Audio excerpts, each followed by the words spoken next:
আসসালামু আলাইকুম প্রিয় দর্শক, অন্য মঞ্চের আলাপচারিতায় আপনাদের সকলকে আমন্ত্রণ জানাচ্ছি। দিল্লির কড়া নজরে তারেক রহমানের নয়া সরকার, এখন আমরা নয়া বলছি, 1 মাস পেরিয়ে গেছে। দিল্লি আসলে কি চায়? বিশাল একটা ঘটনা পরিক্রমার মধ্য দিয়ে গত 1.5 বছরের অস্থিতিশীল বাংলাদেশ, আওয়ামী লীগ সরকার পতন পরবর্তী সময়ে এবং একটা নির্বাচন, নানা নাটকীয়তার মধ্য দিয়ে একটা নির্বাচন হয়েছে। এবং নির্বাচনটাও যদি পরিপূর্ণ নির্বাচন বলেন তাহলে ভুল বলা হবে, কারণ বাংলাদেশের একটি বৃহৎ রাজনৈতিক দল আওয়ামী লীগ এই নির্বাচন থেকে আওয়ামী লীগকে কার্যত বাইরে রাখা হয়েছিল, যার দরুন নির্বাচন নিয়ে কথা থেকেই যায়।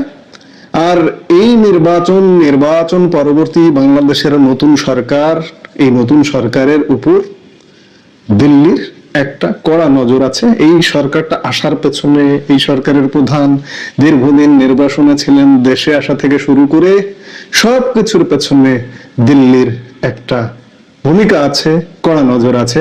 আবার অনেকে আমজনতা বলেন যে আমি স্বাধীন বাংলাদেশ, দিল্লির কড়া নজর কেন থাকবে? থাকবে। পৃথিবীতে বা রাজনীতিতে বা রাজনীতি বিজ্ঞানে ডিপ স্টেট বলে একটা কথা আছে। ডিপ স্টেট কিন্তু শুধু মার্কিন ডিপ স্টেট নয়, ইন্ডিয়ান ডিপ স্টেটও হতে পারে। ডিপ স্টেট তত্ত্বটা হচ্ছে সরকারের ভেতরে সরকার, বা সোজা কথা একটা ইনফ্লুয়েন্স, যে ইনফ্লুয়েন্স বা যে প্রভাব এ একটি দেশের সরকার পরিবর্তন হয়ে যেতে পারে, সরকারের সিদ্ধান্ত পরিবর্তন হয়ে যেতে পারে। ডিপ স্টেটের ভূমিকা পৃথিবীব্যাপী, আর বাংলাদেশে তো বটেই। বাংলাদেশের জন্ম থেকে শুরু করে ইন্ডিয়ান ডিপ স্টেট বা ইন্ডিয়ান প্রভাব এখানে খুব বেশি তীক্ষ্ণ থেকে তীক্ষ্ণতর। এবং আজকে 54-55 বছরে এখানে সরকারে কে বসবে না বসবে, আমি স্বাধীন দেশ ঠিক আছে ভাই, কিন্তু তারপরে আমি নির্ভরশীল, নির্ভরতা আমার আছে। দিল্লির এখানে প্রভাবটা খুব বেশি। এবং আজকে নতুন সরকারের হানিমুন পিরিয়ড বলা যায় এখনো চলছে বা শেষ হয়ে যাচ্ছে, কারণ ইতিমধ্যেই এই সরকার নানা রকম পরীক্ষার মধ্য দিয়ে যেতে শুরু করেছে, পরীক্ষায় পড়ে গেছে। কাজেই ভারতও এই সরকারের উপর কড়া নজর, এবং ভারতের বেশ কিছু প্রত্যাশা আছে এই সরকারের উপর। সেই প্রত্যাশাগুলো কি, আমরা সেটি একটু বুঝবার চেষ্টা করি। বলতে পারেন যে দক্ষিণ এশিয়ার রাজনীতিতে এখন সব থেকে আলোচিত প্রশ্ন বাংলাদেশের আগামী দিনের রাজনৈতিক প্রেক্ষাপটে ভারতের অবস্থান কি হবে। বিশেষ করে ভারতের কড়া নজরে তারেক রহমানের নতুন সরকার, কিন্তু এই তীক্ষ্ণ নজরদারির পেছনে প্রকৃত কারণ কি, ভারত আসলে কি চায় বাংলাদেশের নতুন নেতৃত্বের কাছে। গত কয়েক দশকের সমীকরণ বদলে গিয়ে এখন এক নতুন ভূ রাজনৈতিক বাস্তবতা আমাদের সামনে, যেখানে দিল্লির নীতি নির্ধারকদের কপালে খানিকটা চিন্তার ভাঁজ, আবার একই সাথে রয়েছে সখ্যতা গড়ার নতুন তাগিদ। এই মুহূর্তের ভিডিওতে আমরা বিশ্লেষণ করব কেন তারেক রহমান সরকার নিয়ে ভারত এতটা সতর্ক, এবং দিল্লির মূল ডিমান্ড লিস্ট বা চাওয়াগুলো আসলে কি কি। প্রথমে আসা যাক যে কেন এই কড়া নজর। ভারতের পররাষ্ট্র মন্ত্রণালয়ের দীর্ঘদিনের একটি ধারণা ছিল যে বিএনপি এবং তারেক রহমানের নেতৃত্বাধীন সরকার ভারতের স্বার্থের বিপরীতে কাজ করতে পারে। এর পেছনে কাজ করছে অতীত তিক্ততা। 2001-06 মেয়াদে ভারতের উত্তর পূর্বাঞ্চলীয় রাজ্যগুলোর বিচ্ছিন্নতাবাদীদের আশ্রয় প্রশ্রয় দেওয়ার যে অভিযোগ ছিল, সেটি ভারত এখনো ভোলেনি। তাই তারেক রহমান সরকারের ক্ষমতায় আসলে ভারতের 7 সিস্টার্সের নিরাপত্তা বিঘ্নিত হবে কিনা তা নিয়ে দিল্লি চরম সতর্ক। ভারত মনে করে তারেক রহমানের নেতৃত্বে বাংলাদেশ যদি পাকিস্তান বা চীনের দিকে বেশি ঝুঁকে পড়ে, তবে এই অঞ্চলে ভারতের একক আধিপত্য চ্যালেঞ্জের মুখে পড়বে। বিশেষ করে বঙ্গোপসাগরে চীনের উপস্থিতি ভারত কোনোভাবেই সহ্য করবে না। এখন প্রশ্ন হলো, ভারত কি চায়? ভারত কি শুধু বিরোধিতা করতে চায়? না, ভারত চায় তার নিজের স্বার্থের ধারাবাহিকতা। 1 নম্বরে নিরাপত্তার নিশ্চয়তা চায় ভারত। ভারতের প্রথম ও প্রধান চাওয়া হলো বাংলাদেশের মাটি ব্যবহার করে ভারতের বিরুদ্ধে কোনো সন্ত্রাসী বা বিচ্ছিন্নতাবাদী তৎপরতা চলবে না। দিল্লির সোজা কথা, যে সরকারি আসুক, জিরো টলারেন্স নীতি বজায় রাখতে হবে এ ব্যাপারে। 2 নম্বরে ভারত যেটি চায়, ট্রানজিট ও করিডোর সুবিধা। গত 15 বছরে ভারত বাংলাদেশের ভেতর দিয়ে যে রেল ও সড়ক ট্রানজিট সুবিধা পেয়েছে তা তারা হারানো তো দূরের কথা, বরং আরো সম্প্রসারিত করতে চায়। তারেক রহমানের সরকার এই সুবিধাগুলো বজায় রাখবে কিনা তা নিয়ে ভারতের গভীর পর্যবেক্ষণ রয়েছে। 3 নম্বরে সংখ্যালঘু সুরক্ষা। ভারতের ঘরোয়া রাজনীতিতে বাংলাদেশের হিন্দু ধর্মাবলম্বীদের নিরাপত্তা একটি বড় ইস্যু। ভারত চায় এমন একটি সরকার যারা সাম্প্রদায়িক সম্প্রীতি নিশ্চিত করবে এবং দিল্লিতে রাজনৈতিক অস্থিরতা তৈরির সুযোগ দেবে না।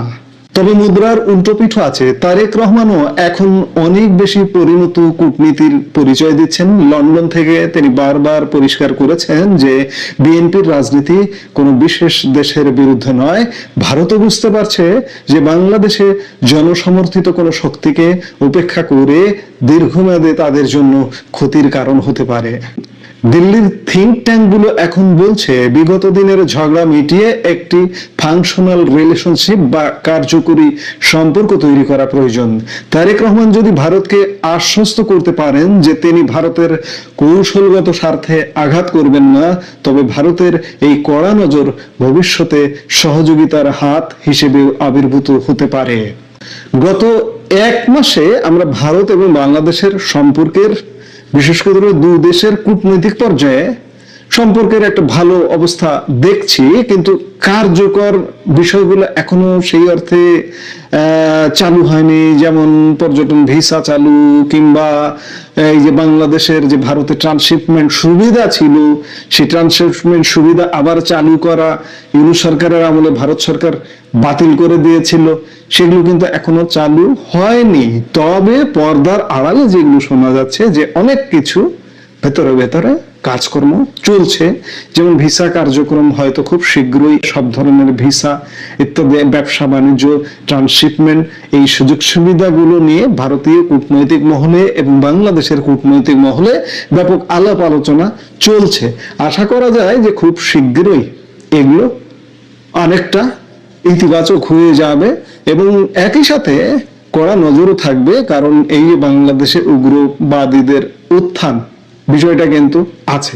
যেমন আমি আজকেই দিনের আরেক ভাগের একটা ভিডিওতে আলাপ করেছি যে গতকালও বাংলাদেশের ভারত সীমান্ত অঞ্চলে এই যে জামাতের যে উত্থান, জামাতের যে জয়, নির্বাচনে যে জামাত জয়ী হয়েছে এবং জামাতের কার্যক্রম নিয়ে ভারতের কেন্দ্রীয় স্বরাষ্ট্র মন্ত্রকে বৈঠক হয়েছে। জঙ্গিবাদ দমনেও তারেক সরকারের উপরে একটা কড়া নজর বা নির্দেশনা বা যেটি হোক থাকবে, এ ব্যাপারে কোনো সন্দেহ নাই। ভারত ও বাংলাদেশের সম্পর্ক এখন একটি ক্রান্তিকাল পার করছে বলতে পারেন। ভারতের কড়া নজর মানে এই নয় যে তারা শত্রুতা চায়, বরং তারা নিশ্চিত হতে চায় যে তাদের বিনিয়োগ এবং নিরাপত্তা যেন বিপন্ন না হয়। অন্যদিকে তারেক রহমানের জন্য এটি একটি বড় পরীক্ষা, কারণ অতীত তিক্ত অভিজ্ঞতা কাটিয়ে তিনি সামনে ভালো অভিজ্ঞতা কিভাবে দেবেন ভারতকে, সেটি একটা পরীক্ষা। তারেক রহমান সেই পরীক্ষায় যদি পাশ করেন সেটি তারেক রহমানের জন্য ভালো। কিভাবে তিনি দেশের সার্বভৌমত্ব রক্ষা করে প্রতিবেশী বড় শক্তির সাথে সমমর্যাদার সম্পর্ক বজায় রাখবেন, এই সবকিছু মিলে তারেক রহমানের একটা বড় ধরনের পরীক্ষা উপস্থিত হয়েছে সামনে।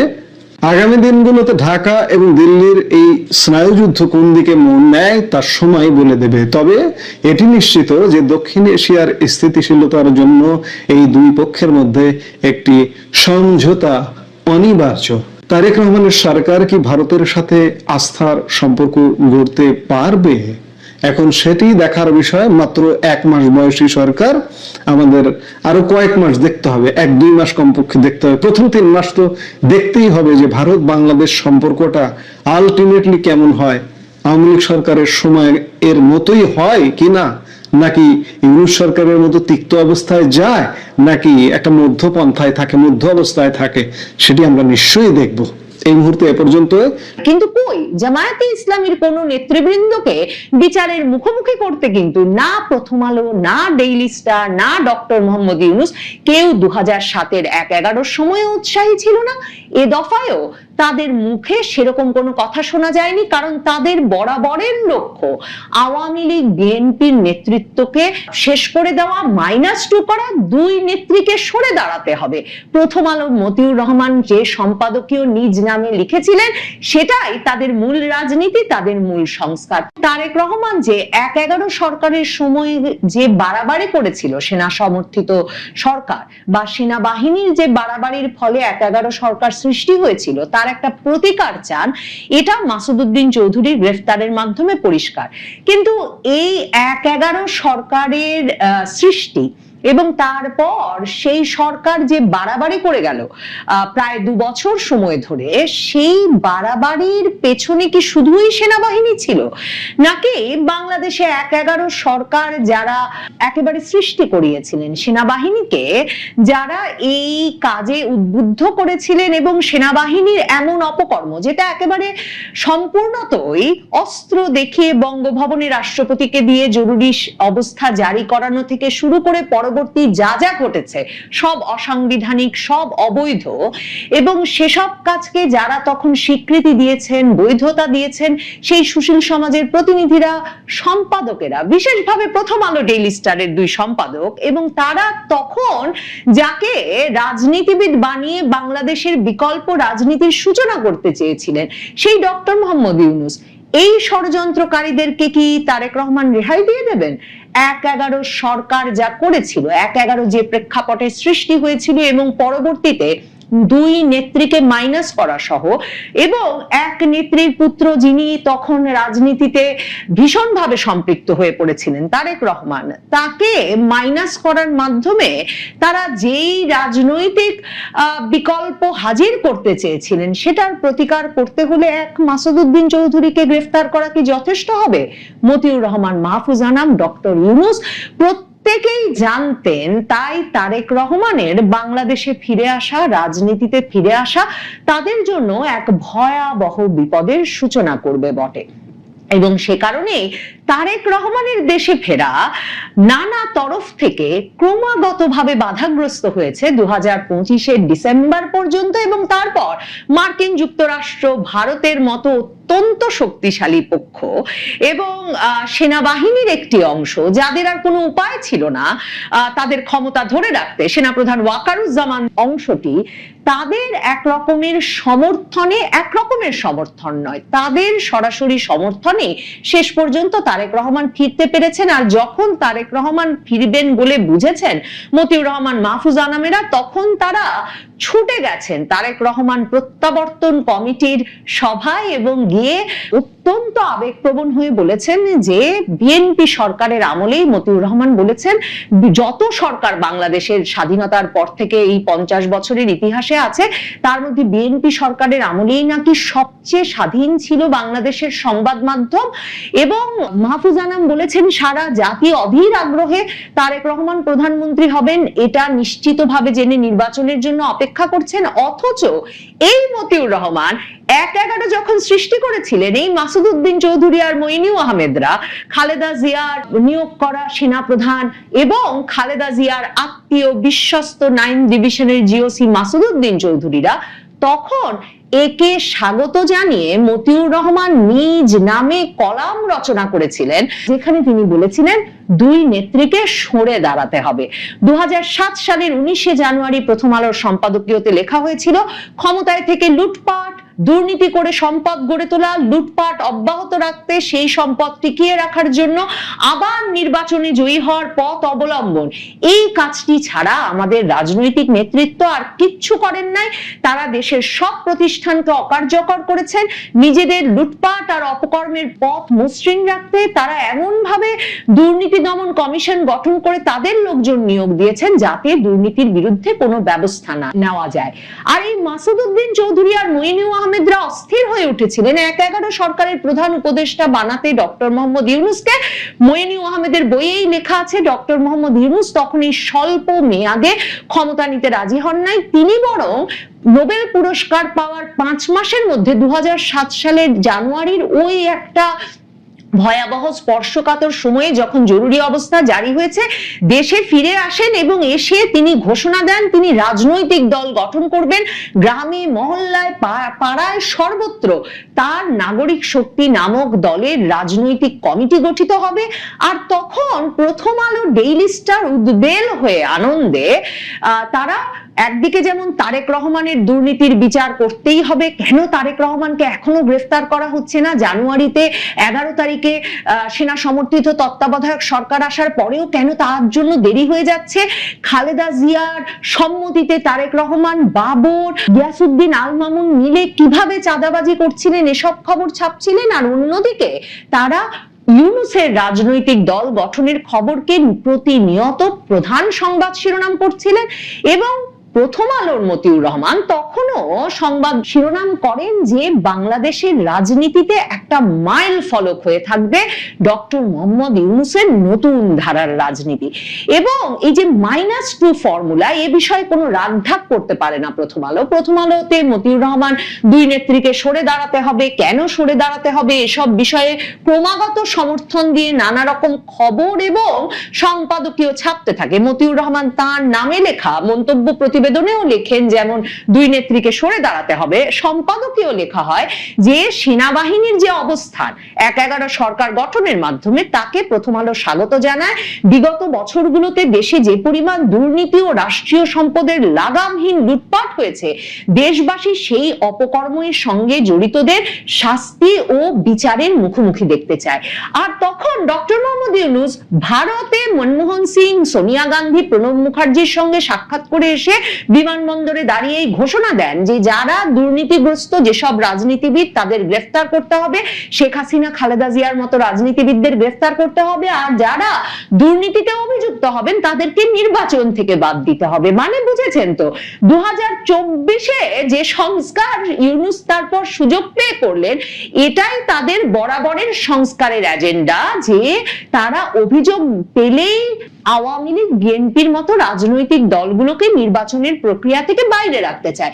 তারেক রহমান তো জানেন 2024-এর আগস্টের পর তারও তো এবং বিএনপিরও তো নির্বাচন থেকে ছিটকে পড়ার অবস্থা হয়েছিল। 2024-এর নভেম্বরের শেষ পর্যন্ত মা খালেদা জিয়া ছিলেন মৃত্যুশয্যায়, কিন্তু তার তো দেশে ফেরার অবস্থা তৈরি হচ্ছিল না, কারণ তাকে নির্বাচন থেকে বাইরে রাখতে এই পক্ষটি কতটা সক্রিয় ছিল সেটা তারেক রহমান জানেন। তারেক রহমান এটাও জানেন তখনও কিন্তু জামায়াতে ইসলামী এই পক্ষের ঘনিষ্ঠ ছিল। মা খালেদা জিয়ার সঙ্গে সাব জেলে গিয়ে যারা দর কষাকষি করতেন, সেনাবাহিনীর এই মাসুদউদ্দিন চৌধুরী, এটিএম আমিন, সেনাপ্রধান মইনুল আহমেদের পরামর্শে তাদের সঙ্গে তখন সাব জেলে খালেদা জিয়াকে নির্বাচনে নিয়ে আসতে দর কষাকষি করতে যেতেন জামায়াতে ইসলামীর সেক্রেটারি জেনারেল আলী আহসান মোহাম্মদ মুজাহিদও। মানে তারাও ছিলেন 2001 থেকে খালেদা জিয়ার সঙ্গে সরকারে, কিন্তু কই জামায়াতে ইসলামীর কোন নেতৃবৃন্দকে বিচারের মুখোমুখি করতে কিন্তু না প্রথম আলো, না ডেইলি স্টার, না ডক্টর মোহাম্মদ ইউনূস কেউ 2007-এর 1/11 সময়ে উৎসাহী ছিল না। এ দফায়ও তাদের মুখে সেরকম কোনো কথা শোনা যায়নি, কারণ তাদের বরাবরের লক্ষ্য আওয়ামী লীগ, বিএনপির নেতৃত্বকে শেষ করে দেওয়া, -2 করা, দুই নেত্রীকে সরে দাঁড়াতে হবে। প্রথম আলোর মতিউর রহমান যে সম্পাদকীয় নিজ নামে লিখেছিলেন সেটাই তাদের মূল রাজনীতি, তাদের মূল সংস্কার। তাহলে তারেক রহমান কি সেসব ভুলে গেছেন বা ভুলে যাবেন? ডেইলি স্টার সম্পাদক মাহফুজ আনাম তিনি সরলভাবে 2016-তে আওয়ামী লীগ আমলে স্বীকার করে বসেন এক টেলিভিশন টক শোতে যে তখন কিভাবে ডিজিএফআই এর দেওয়া সরবরাহকৃত তথ্য রাজনৈতিক ব্যক্তিদের বিরুদ্ধে কোন রকম যাচাই বাছাই না করে তিনি ছেপে গেছেন তার ডেইলি স্টার পত্রিকায় সেনা গোয়েন্দা সংস্থার সরবরাহকৃত তথ্য, এবং সেটা একেবারে ভালো সাংবাদিকতা হয়নি। তখন বোধহয় তিনি এটা বলে আওয়ামী লীগ নেতৃত্বকে খুশি করতে চেয়েছিলেন, কারণ আওয়ামী লীগের সাধারণ সম্পাদক আব্দুল জলিলকে নির্যাতন করা হচ্ছে এমন ভিডিওর উপর ভিত্তি করে সেনা হেফাজতে এমন ভিডিওর উপর ভিত্তি করে তখন শেখ হাসিনার নামে কুৎসা ছেপেছে যেমন ডেইলি স্টার, তেমনি ডেইলি স্টার তখন বা প্রথম আলো তখন সেনা গোয়েন্দা সংস্থার সরবরাহকৃত খবরের ভিত্তিতে খালেদা জিয়ার পুত্র তারেক রহমান হাওয়া ভবনকে ঘিরে তার মায়ের সম্মতিতে কি ব্যাপক দুর্নীতির একটা চক্র তৈরি করেছেন সে খবরও তো নিয়মিত ছেপেছে। এবং ডিজিএফআই এর রীতিমতো প্ল্যান করা কন্ডুইট, ডিজিএফআই এর দালাল, ডিজিএফআই এর বসানো সাংবাদিক যে তখন ডেইলি স্টারে কাজ করছিলেন এবং মাহফুজ আনামের সঙ্গে সেই ১/১১ সরকারের সময়ে সেনা গোয়েন্দা সংস্থা মানে যারা সেনা হেফাজতে রেখে তখন ভয়াবহ নির্যাতন চালাচ্ছিলেন তারেক রহমান সহ রাজনৈতিক নেতৃবৃন্দের উপর, তাদের সঙ্গে যে তখন একটা অন্য রকমের আন্ডারস্ট্যান্ডিং এবং ঘনিষ্ঠ যোগাযোগ ছিল মাহফুজ আনামের ডেইলি স্টারের, সে কথা কিন্তু সে সময় সেনা হেফাজতে আটক এবং নির্যাতনের শিকার পরে যিনি তারকা খ্যাতি পেয়েছেন শেখ হাসিনা আমলে সেনা হেফাজতে গুমের ঘটনা, আয়না ঘরে বন্দি রাখার ঘটনা বিষয়ে প্রতিবেদন প্রকাশ করে নিজের নেত্র নিউজ থেকে সেই সাংবাদিক তাসনিম খলিল বাংলা ট্রিবিউনে সাক্ষাৎকার দিয়ে সুস্পষ্টভাবে বলেছেন যে তিনি তখন ডেইলি স্টারে কাজ করতেন, ডেইলি স্টারে ডিজিএফআই, তারেক রহমান এবং জঙ্গিবাদের যে ঘনিষ্ঠ যোগাযোগ সে বিষয়ে একটা সংবাদ প্রতিবেদন ছাপার কারণে সে সময় তাকে সেনা হেফাজতে নিয়ে গিয়ে নির্যাতন করা হয়েছিল। আর ডেইলি স্টারের সম্পাদক মাহফুজ আনামের তখন ঘনিষ্ঠ যোগাযোগ ছিল ডিজিএফআই এর সঙ্গে এবং ১/১১ সরকারের সময় সেই কারণে ডেইলি স্টার একের পর এক কুৎসা ছাপতে থাকে ডিজিএফআই এর কাছ থেকে পাওয়া ভিডিও বার্তার উপর ভিত্তি করে।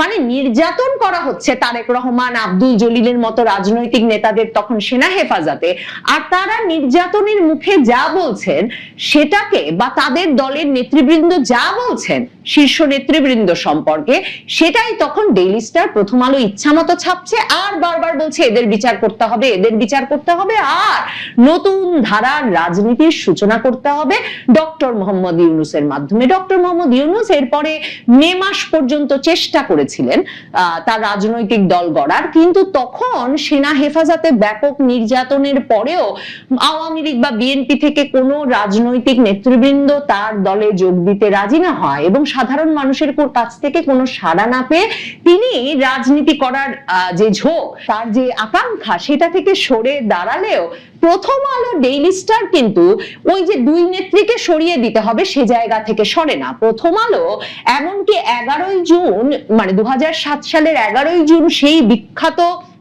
মন্তব্য প্রতিবেদন তো ছাপেই যেখানে দুই নেত্রীকে সরে দাঁড়াতে হবে এবং সেখানে দেশের সামগ্রিক রাজনৈতিক পটভূমিতে দুই নেত্রীর ভবিষ্যৎ কি হবে, কি হওয়া উচিত তা নিয়ে এখন আবার ব্যাপক আলোচনা চলছে বলে মতিউর রহমান লেখেন। মানে তার ধারণা তারাই নির্ধারণ করবেন শেখ হাসিনা খালেদা জিয়া রাজনীতি করতে পারবেন কিনা এবং করলে কিভাবে করবেন, এবং মতিউর রহমান লেখেন তারা কি রাজনীতিতে থাকবেন নাকি রাজনীতি থেকে অবসর নেবেন। দেশে চলেছে দুর্নীতি আর সন্ত্রাসের রাজত্ব, রাষ্ট্রীয় প্রশাসনের এমন কোন ক্ষেত্র নেই যা ধ্বংস করা হয়নি। কাজেই মতিউর রহমান লেখেন বেগম খালেদা জিয়া ও শেখ হাসিনাকে বলতে পারি গত 16 বছরে আপনাদের